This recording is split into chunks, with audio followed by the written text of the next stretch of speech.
Welcome to my channel, this is Sushant sir. Error কারেকশনের important ক্লাসে চলে আসলাম। পরপর কতগুলো ক্লাস ডাব্লিউবিপি কনস্টেবল এবং এসএসসি গ্রুপ সির উপর দেওয়া হয়েছে, তাই আজকের এই ইম্পর্টেন্ট ক্লাসটায় চলে এসেছি। দেখো, নাম্বার 1 কি বলেছে? Anup which stole the box was caught by the police. এখানে কোনো নো এররের অপশন ছিল না, তো চারটে অপশন আছে ABCD। Anup, which relative pronoun, তাহলে হুইচ রিলেটিভ প্রোনাউনটা কার পাশে বসবে? যদি তার আগে কোনো বস্তুবাচক শব্দ থাকে, তাহলে অনুপ এখানে কখনোই বস্তুবাচক শব্দ নয়, সে হচ্ছে ব্যক্তিবাচক। তাহলে এখানে আমার এই অনুপ শব্দটার পাশে কি আসবে?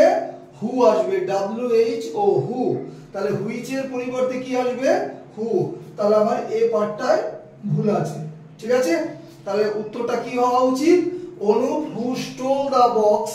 তুমি হু স্টোল দা বক্স, এটা হচ্ছে ক্লজ হয়েছে। এইবার তুমি দেখো ওয়াজ কট বাই দা পুলিশ, ঠিক আছে? নেক্সট দেখো, খুব ইম্পর্টেন্ট এবং খুবই easy. One of my brothers live in London.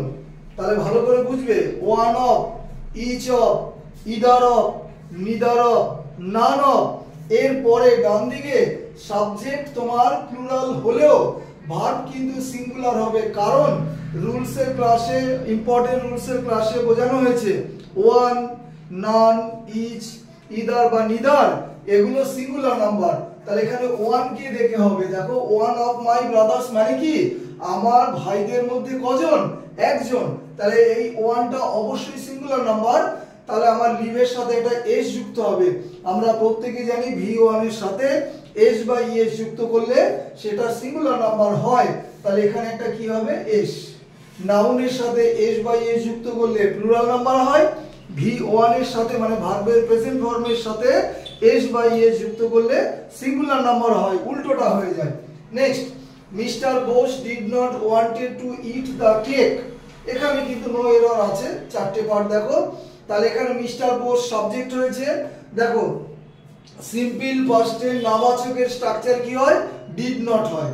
তাহলে তুমি সিম্পল প্রেজেন্টে ডু নট বা ডাজ নট, সিম্পল পাস্টে ডিড নট, এরপরে কিন্তু সবসময় V1 আসবে। তাহলে এটাকে দেখি, এখানে ডু নট হোক বা ডাজ নট হোক, এখানে কিন্তু V1 আসবে। তাহলে এখানে কি হয়ে যাবে? এখানে হবে ওয়ান্ট। তাহলে mister Bose did not want to eat the cake. তাহলে আবার বুঝে নাও, সাবজেক্টের পর do not, does not, did not নেগেটিভের জন্যই আসে, তারপরে অবশ্যই V1 বসবে।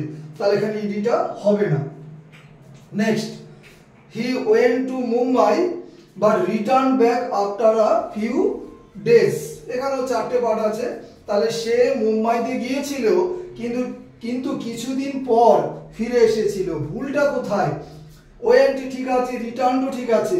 দেখো, রিটার্ন মানেই ফিরে আসা। তাহলে এখানে ব্যাক শব্দটা হচ্ছে সুপারফ্লুয়াস হয়েছে, মানে অনাবশ্যক বা অপ্রয়োজনীয়। রিটার্ন মানেই ফিরে আসা, তাহলে এর সাথে কখনোই ব্যাক আসবে না। অর্থাৎ এর যেটা মিনিং এর মধ্যে এখানে থাকে, রিটার্ন মানে ফিরে আসা, এখানে ব্যাক হবে না, অনাবশ্যক। তাহলে এটা আমার বি পার্টে ভুল আছে। নাম্বার 5 দেখো, এটা আরো বেশি important. Mister Sinha along with his parents have gone to Puri. খুব কমন। দেখো, দুটি সাবজেক্টের মাঝখানে with, along with, together with, as well as, in addition to, like, unlike, ঠিক আছে? ইম্পর্টেন্ট রুলসের ক্লাসে বলা আছে যদি এর মধ্যে একটা থাকে তাহলে প্রথম সাবজেক্টটাকে তোমাকে ধরে নিয়ে ভার্বের গঠন করতে হবে। অনেকেই জিজ্ঞাসা করে আমি পরেরটা কেন ধরবো না? কারণ প্রথম সাবজেক্ট যে থাকে সে পরের জনদের নিয়ে যায়, মানে লিড করে, LEAD, লিড। তাহলে প্রথম সাবজেক্ট কি আছে? মিস্টার সিনহা। কোন নাম্বারে আছে? সিঙ্গুলার নাম্বারে। তাহলে সাবজেক্ট যদি সিঙ্গুলার নাম্বার হয়, ভার্বও সিঙ্গুলার নাম্বার। তাহলে এখানে আমার দেখো সি পার্টে যে হ্যাভ আছে, এখানে হ্যাজ হবে, কারণ মিস্টার সিনহা সিঙ্গুলার নাম্বার, একে দেখে হ্যাজ সিঙ্গুলার নাম্বার হয়েছে। Has gone to Puri, present perfect টেন্সে বারবার বলি, সাথে সাথে টেন্সটাও শেখো।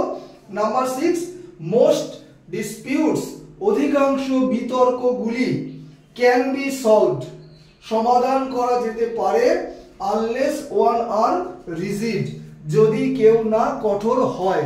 এটা এসএসসি সিজিএল এ দেওয়া, তাও বলে দিলাম 17 সালে দেওয়া, তা অনেকটাই আগে দেওয়া, এত ইজি হয়তো দেবে না। তাহলে দেখেই বুঝতে পারছো ওয়ানটা এখানে সিঙ্গুলার নাম্বার একজন, তাহলে ওয়ান এর সাথে কখনই আর আসে না, তাহলে এখানে আর এর পরিবর্তে কি হবে, ইজ হবে। ঠিক আছে, খুবই ইজি ছিল। তো এই হচ্ছে সম্পূর্ণ এরর কারেকশনের ক্লাস। প্রত্যেকই ক্লাস দেখো এবং বাংলায় বোঝাচ্ছি, সাবস্ক্রাইব অবশ্যই, আশা করি ক্লাস শেষ করলাম। Have a nice day.